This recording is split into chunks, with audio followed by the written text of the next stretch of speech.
Hey, welcome to another edition of Kyle Meredith With. It's the interview series presented by WFPK at WFPK.org, Consequence, and the Consequence Podcast Network. Thanks as always for making your way here, checking out the series. You know what to do.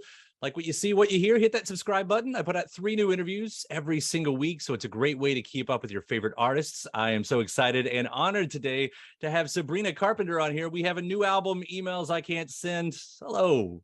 Hello. That's a great intro. How are you? I'm doing great. It's great to see you. It's been great to listen to this new album. I just want to start with the compliments.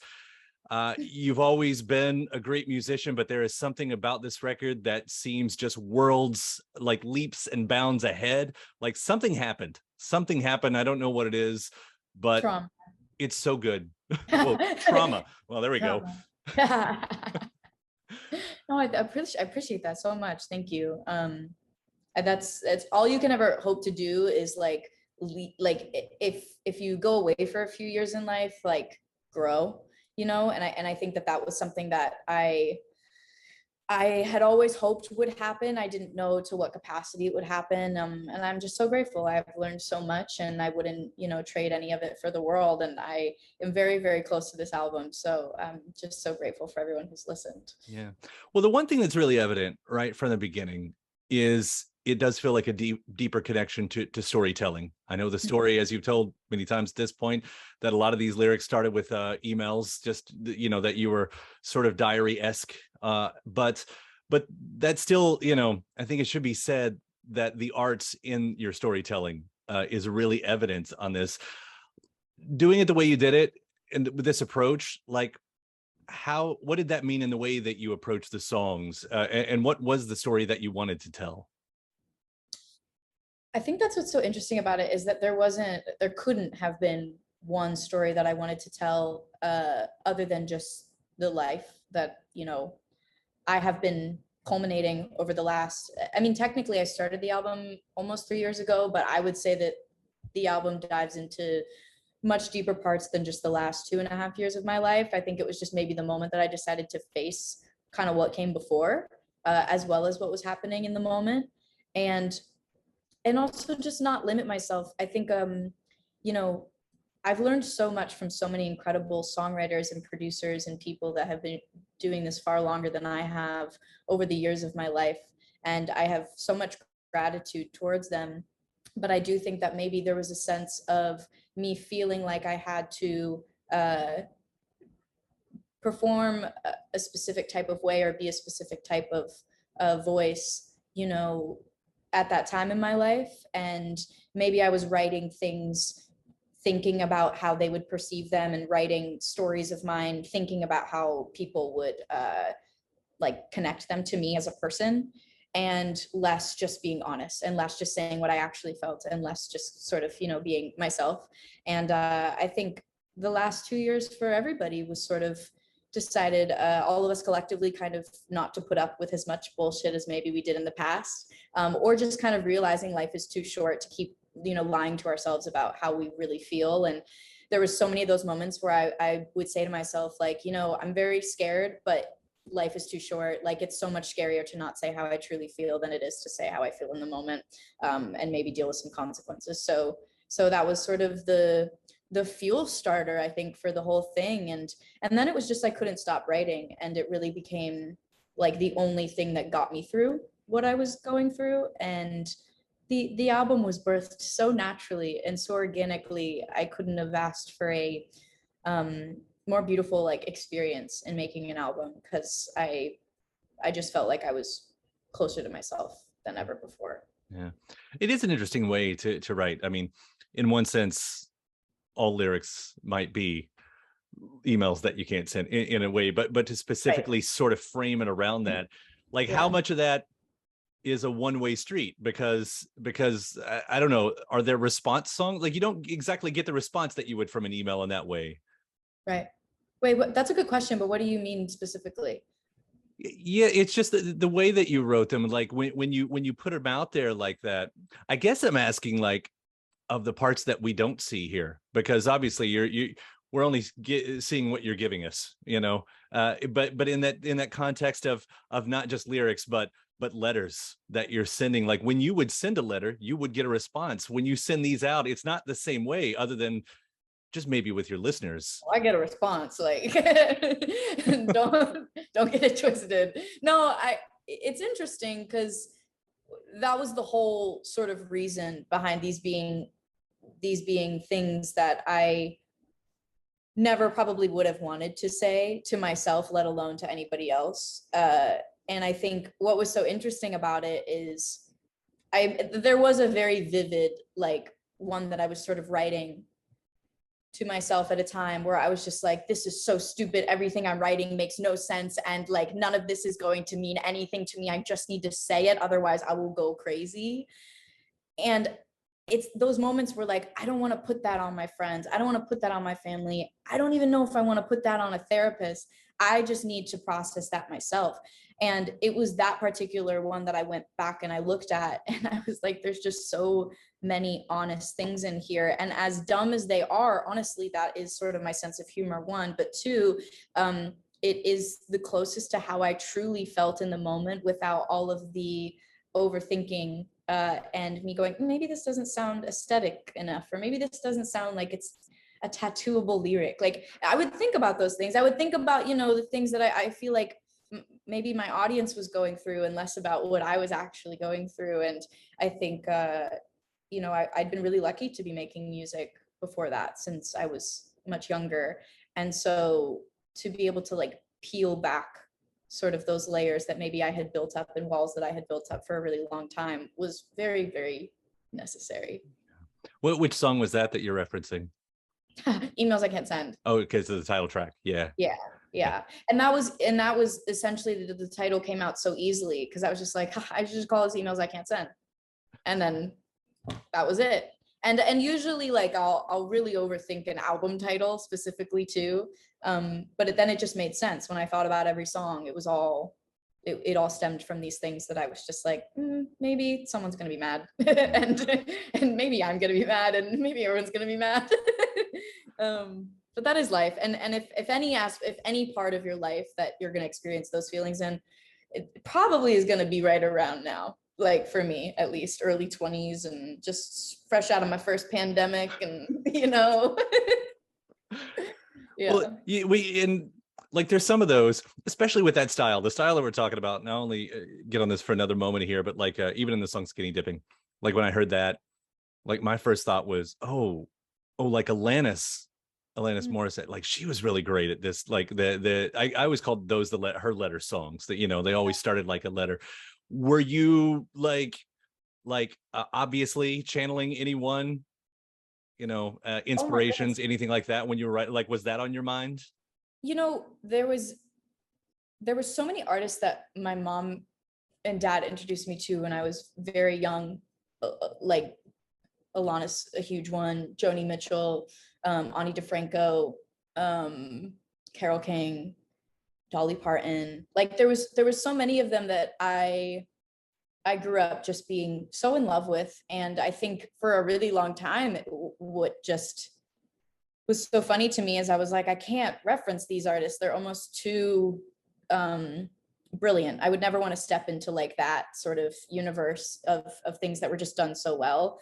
But then I sort of realized that it was just like, that was the kind of music that made me feel something, and something so strong, and a feeling that I could never like capture in any other way other than to just rant. And I think that there was a lot of those moments where, you know, I definitely pulled inspiration from the great ones. And it sort of depended. Sometimes it would just happen in a more musical element. Like I definitely think, you know, Dolly was an inspiration to me for a few of the sonics on the record, especially some of like pedal steel moments, and just really the live instrumentation came from, you know, so many of the incredible artists I grew up listening to. So definitely, I mean, that was the music that got me through really hard times in my life. So it was obviously the music that I was turning to that felt like it was an inspiration to me. Definitely. I do love hearing that Dolly was a part of this. And I mean, Thanks. she's always having a big moment, but even being inducted into the Rock and Roll Hall of Fame here in a couple months, like she's like the greatest. Deservedly so. She's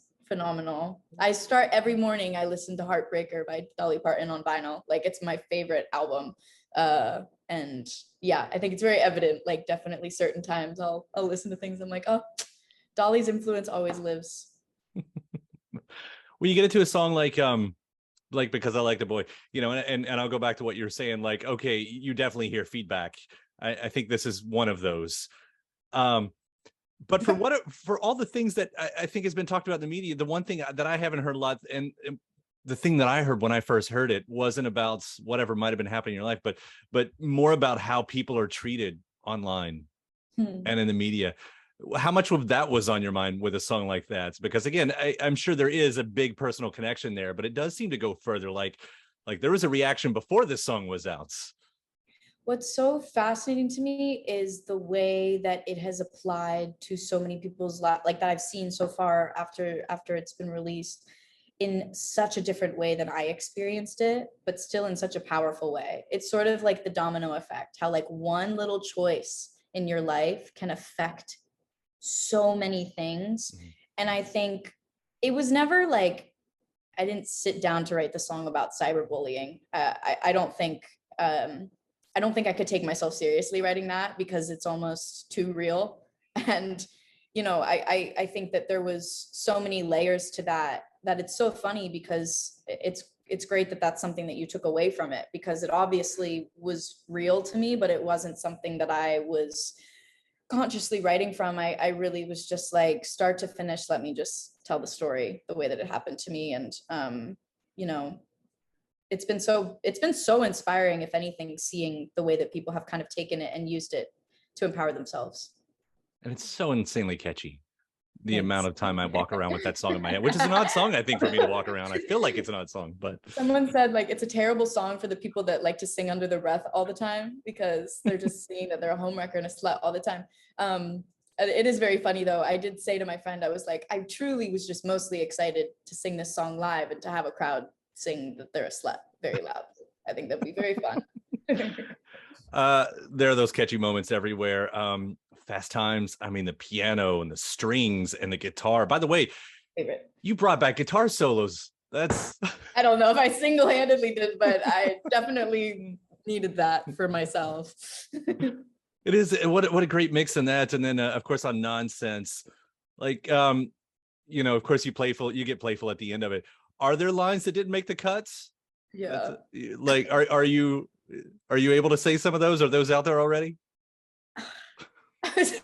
No, they're not out there. And you know what? I'm gonna keep them to myself for now. Some of them are just too dirty, and then some of them were just really ridiculous. Like it wouldn't make any sense. What was funny is,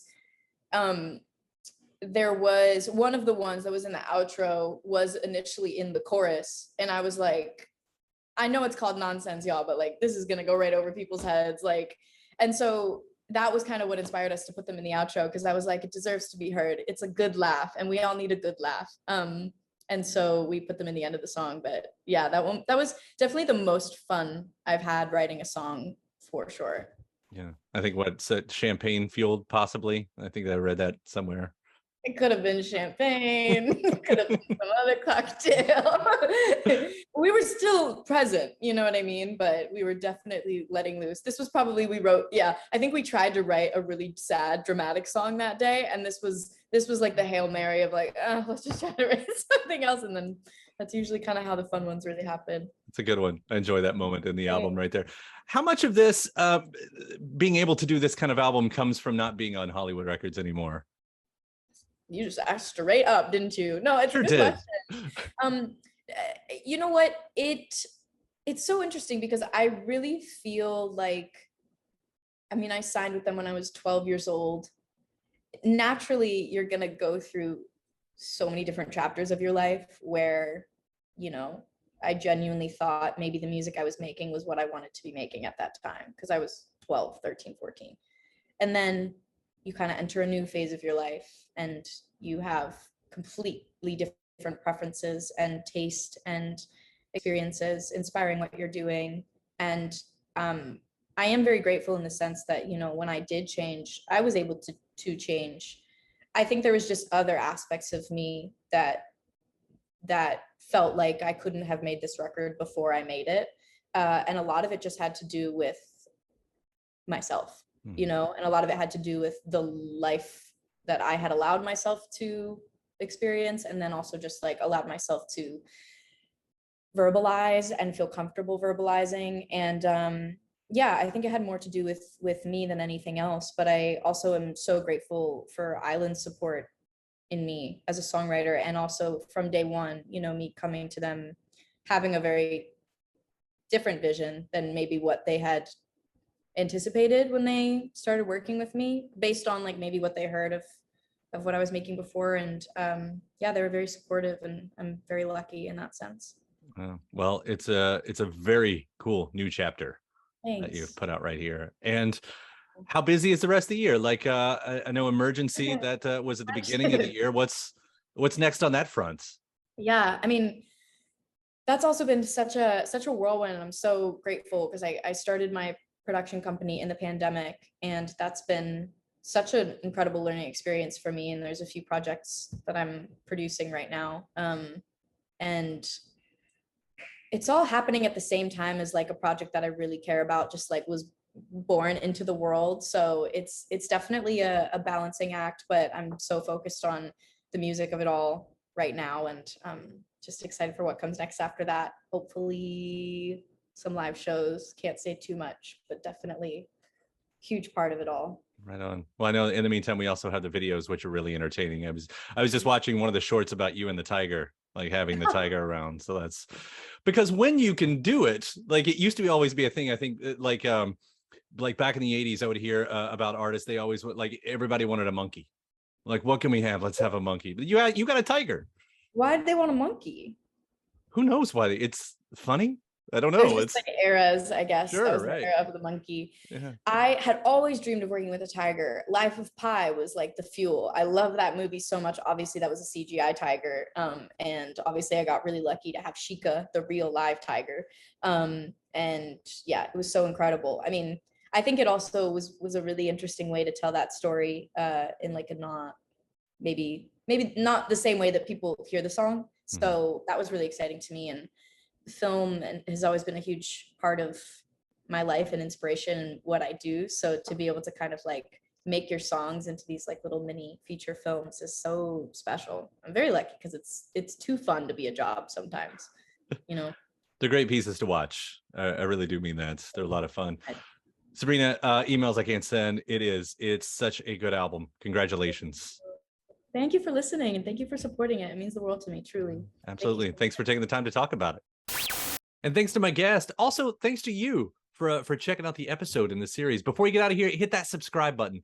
Again, you get 3 brand new interviews every single week. New one every Monday, Wednesday, and Friday at right here on YouTube, or of course anywhere in podcast land, including iTunes, Apple Podcasts, Spotify, Podchaser, NPR, or WFPK.org as well. A great way to keep up with your favorite artists and discover new ones as well. Then after that, actually head over to WFPK.org. That's where I do a show Monday through Friday, 6 p.m. Eastern. It's an hour full of song premieres, music news, anniversary spins, bonus interviews, Monday through Friday, 6 p.m. Eastern at WFPK.org. Consequence has your music and film news. You can also find me on the social media spots, Facebook, Instagram, mostly on Twitter. All 3 of them, the address is at Kyle Meredith. Do hope you like and follow along. That does it for another edition. I'm Kyle Meredith. I'll see you next time.